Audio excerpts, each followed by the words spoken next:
Hi my friends. Welcome back to our friendly international community. I would like to give a special shout out to my friend NJ Share, an amazing cooking channel. Today, we are going to visit Asam restaurant.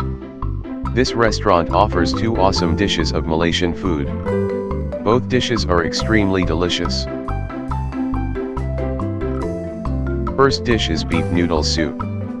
The beef is cooked perfectly and tender. The soup is full of flavors and a little bit spicy.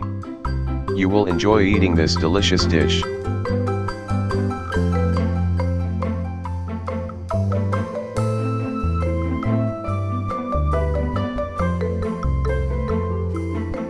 Our second dish is chicken curry noodles. The chicken is seasoned perfectly and the noodles are cooked perfectly as well. You will keep wanting to eat more of this dish. This restaurant gives generous portions of food. Average prices of dishes are around $65. Menus are written in English and Chinese. I hope you enjoyed this video. Please remember to subscribe to get access to more similar content.